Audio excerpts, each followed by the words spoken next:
I'm going to say right off the bat here, if you are someone that you have no idea what this film is about, if you don't know anything about Companion and haven't seen any of the trailers that are out there, I would highly suggest you go into this movie not knowing anything about it. Don't read about it, don't watch any of the previews, don't watch any reviews for it. This is a movie that I think works better if you don't know what the twist is going into it. But you can tell when you're watching the movie that the twist is meant to be a secret and you're not supposed to find out about it until like the end of the first act. And I think the film probably works a lot better if you don't know what's happening going into it. So I'm going to say right now, if you're interested in seeing this film, just go out and watch it. It's a very funny movie. You're likely to have a good time with it. This video is primarily going to be a spoiler review. If you're interested in seeing this film, go out and watch it and then come back to this review and let me know what you think. Hello everybody, my name is Kat and welcome back to my channel where we talk about all things horror. And yes, we are talking about Companion today, and this is your final spoiler warning. So let's get into it. Again, I found this movie to be way funnier than what I was originally expecting going into it. I figured it was going to have some humor to it just because Zach Cregger, who is the director of Barbarian, was involved in this project. And I was under the impression that Companion was going to be Zach Cregger's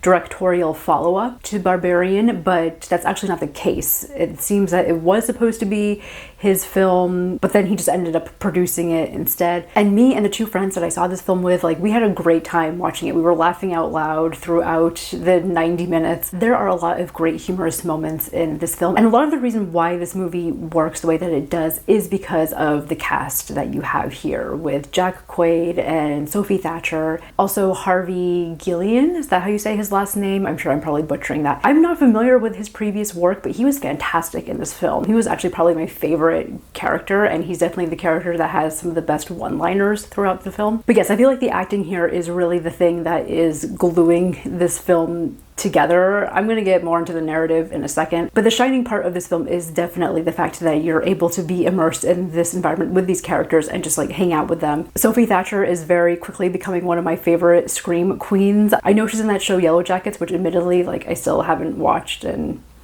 I know I need to, but I loved her in Heretic last year, and she's great in this film as well. She does such a good job of being this android figure that is trying so hard to please her man and to please his friends. And just those like small moments of her when she's with him and his friends and she's trying to act normal. She's trying to act like she's happy to be there, and she's giving all these like forced smiles and doing all of these like cutesy little faces. Like, it's great, it's hilarious. Probably my favorite moment of her is when she's trying to get away from like the cop guy and she switches her controls from speaking English to German, and she's just having this whole like conversation with him in German, and it's very delightful to watch. I loved that scene. And Jack Quaid, like, I feel like this film is really a vehicle for him to show off his acting talents. Like, he does such a good job of just playing the everyman guy, but there's something about his reactions that they're meant to be comedic and they're meant to be slightly over the top, but they're also coming from a very sincere place, and so they feel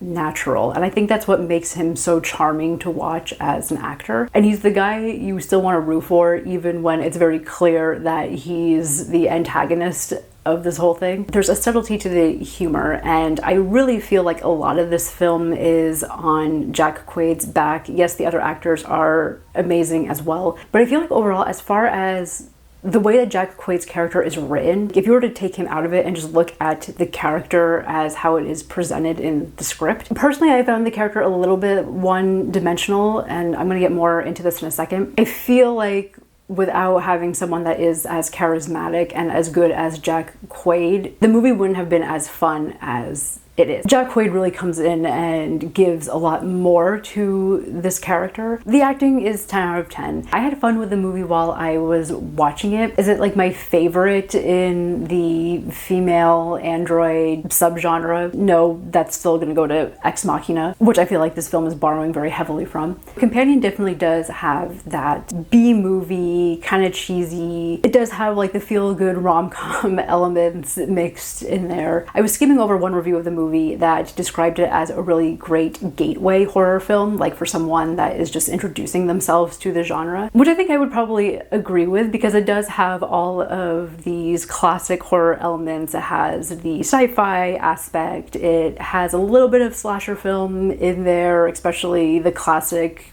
running around in the woods trope. There's a little bit of like a thriller element in there with trying to get money from this Russian mobster that actually isn't a Russian mobster. It definitely does get gory in some parts as well, but again, doing it all in this very humorous way, in the way that is not too dark and depressing, unlike a film like Ex Machina, for example. So yeah, if you're just looking for something where you can turn your brain off for a few minutes and just kick back and laugh and enjoy it, I think Companion is definitely one of those films. I'm super curious, for those of you that liked Barbarian, what your thoughts on Companion are. Do you think it's on the same level? Again, I know it's not directed by Zach Cregger, but he was involved with it. I've talked about this in videos before, but Barbarian was not necessarily my favorite movie, and I would say that I did enjoy Companion over Barbarian. But I am curious for the Barbarian fans out there what you think of this, so let me know. I think what was also fun about this movie too is the way that it is flipping the typical sci-fi horror tropes. Usually it's you have this female android and there's this dual fear within this figure of the female android, of the fear of sexuality and the fear of technology. And there's a whole like psychoanalytic rabbit hole that you could fall down into with this particular topic if you wanted to. But I guess it all goes back to this innate idea around male fears of female sexuality and technology being two things that are outside of their control. Hence why we tend to have a lot of films that are combining these twin fears. And we've been seeing this since Metropolis in 1927. And the role of the dangerous female android, or even just the female android that is taking on a more like motherly, helpful role. This is an image that has permeated in various aspects across popular culture. But we're very used to seeing this figure of the female android that is dangerous, especially to whoever her male partner is. And it's not that that element is completely erased in Companion, it's obviously still there. But the most interesting aspects of the movie for me were the scenes that you had with the male android, Patrick, and seeing his romantic relationship with Eli. And truth be told, like, I would have been totally okay with a film where we were just exploring that relationship, because again, it's a perspective that we haven't seen yet. It's a perspective that hasn't been explored in this type of film. I feel like a lot of stuff with the female android, some of it did feel a little bit like, yeah, been there, done that. Yes, it is flipping the trope around the female android being the antagonist of the film and actually being the hero at the end. In today's day and age of rapid AI development and the development of actual robotic companions, like these are things that do exist in the real world, it is posing an interesting question about autonomy and free will of these beings. Sci-fi has been exploring this concept for eons now. I guess my thing with Companion is that I just felt like a lot of the topics I wanted to explore felt a bit surface level. And again, there have been other films that have placed the robot in more of the compassionate role. Again, going back to Ex Machina, my thing with Companion, and I'm sure there are people that will disagree with me on this, but I feel like I've been saying this for a lot of the films that have been coming out so far this year, a film that's presenting very interesting topics and ideas. My problem is that I felt like a lot of the commentary it wanted to make, it was doing so through a lot of exposition dialogue. I just felt like we got a lot of scenes of characters having these very like talking moments and being like, I'm going to explain to you, audience, what is happening here. It's one thing to tell us, but can you show us that in the characters and how they're acting, how they're behaving? I just feel like something like an Ex Machina did that a lot better. A film that's exploring similar themes around technology and gender. And I think the reason why I found Ex Machina more interesting is because you have this relationship between these two male characters that very much starts off as like a mentor-student student relationship, and then devolves from there, and it's kind of these two going at each other, and then you have this female robot that's just hanging out in the back and is observing and seeing everything that's happening and recognizing what's happening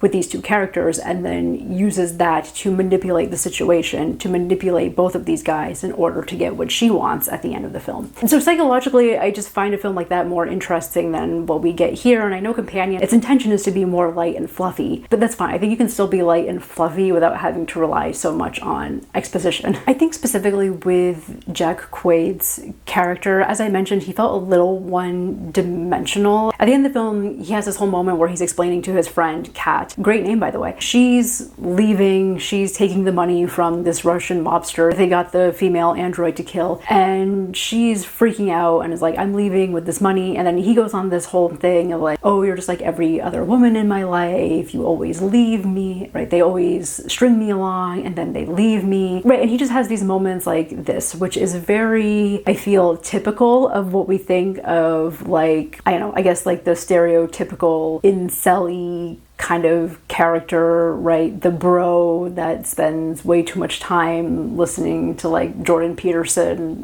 kind of male character. And I know this is becoming a very popular character trope, and we're seeing it more in movies and TV shows that are trying to make a commentary on something. I don't think they do a good job a lot of the times. And I think that's because of what we see here in Companion, where it's just very much like, I hate women, women always abandon me, I'm lonely, my life sucks. And listen, if you were to take these kinds of people in real life, do they say these kinds of things? Sure, yes, we know that they do. You know, we know that the mantra is everybody hates me and I deserve more. So sure, that's probably the general line of thinking. But what I find more interesting is what led a person to have that mindset. The mindset might be the same, but the journey to get there is going to be slightly different for everyone. And that's what I really wanted to figure out from Jack Quaid's character, because yes, they're painting him as like the typical incel bro, but at the same time, like, he doesn't really feel like that guy. I mean, you know, I know he says that he's lonely and that's valid, but he also has friends that he's hanging out with. He has friends that have connections to people that have a lot of money and are willing to let him into their mansion for the weekend and to hang out. I know he says like, oh, I live in a cramped like 1-bedroom apartment. We only get a few glimpses of his apartment, but even that, like, I was like, I don't know, man, like, I've lived in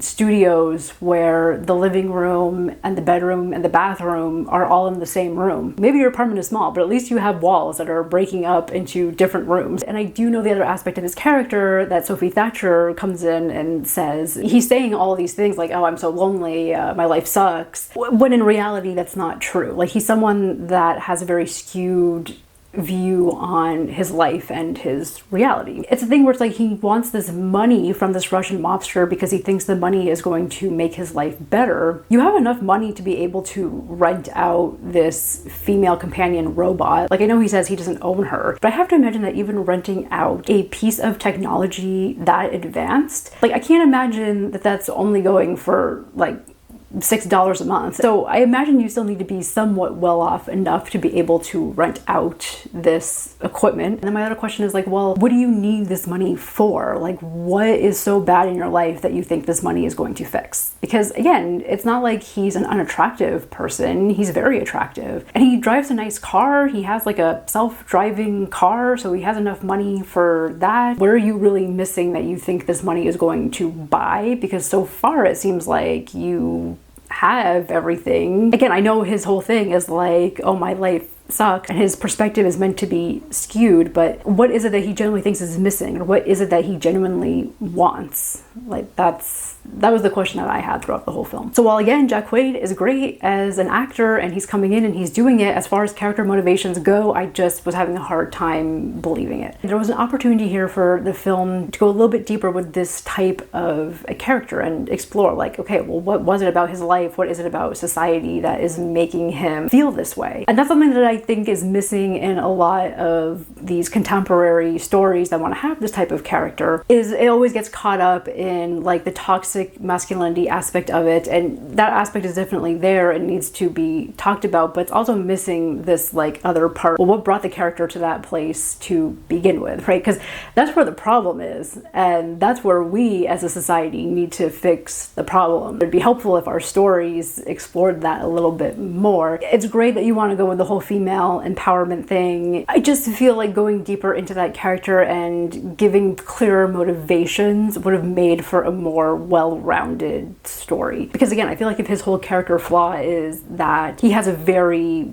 skewed perspective on his life, then I feel like killing him at the end was almost too easy. Like maybe he should have just gone to jail at the end of it and then had to like stay in a cell room and actually see what living in a tiny one-room environment is actually like. I mean, I don't know, that's probably a bad example, but at least it's a lesson learned for that character. I mean, that would have also sacrificed the great kill at the end when she takes that like mechanical wine cork, like shoves it in his head. I also love that they set that up even as far back as the original trailer for this movie. They kept giving close-ups of it, and I was like, why do we keep going back to this like wine cork machine? And then at the end, it's like, oh, that's why. So I did enjoy that. As far as the whole like women's empowerment angle or android technology empowerment angle, again, a lot of it just kind of felt like stuff that we've already seen before. I wasn't really a fan of the way that she finds out that she's a robot is because she has to kill this Russian guy because he's trying to sexually assault her. Are we able to have a story with a female character in which threat of sexual assault is not the main inciting incident? I guess I just would have liked it more if it was her gradually realizing what's happening on her own rather than like, oh, the only way that we can get here is to have someone try to sexually assault you.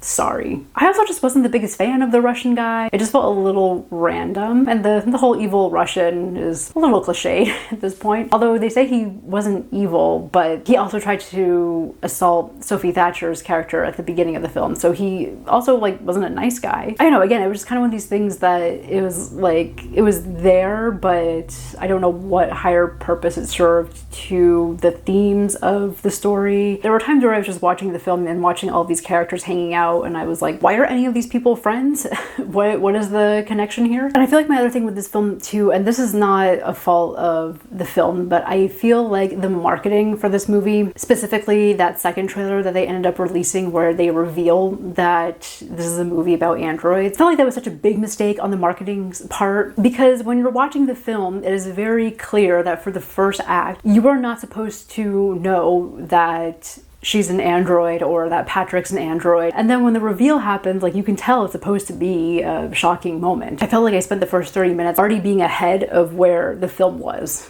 right? Like, again, I was trying to create the sense of mystery, and I'm just sitting there like, yeah, I know that they're robots. This would have been a much better experience had I not known that it was about androids going into the film. So those are really my overall thoughts on Companion. Again, it was a quick watch. I had fun while I was watching it. There were definitely a lot of laugh out loud moments. Narrative wise, I'd probably give it like B-. Acting wise is an A+. So I guess it all evens out. I'm not sure what the reactions to this have been. I'm going to guess that some people are probably really going to love it, and there's probably going to be some people that probably feel a little bit lukewarm on it, maybe enjoyed it, but it's not their favorite. I think that's definitely the camp that I'm in. But I'm definitely looking forward to seeing these actors in more roles in the future. So hopefully they'll keep working within the horror genre in some capacity. Did you see Companion this weekend? If so, let me know your thoughts in the comments down below. And I will see you next week for Hard Eyes. I've had friends, I've had students in my film history class who have all said that Hard Eyes looks immensely stupid. And the thing is that it probably is going to be stupid, but I'm just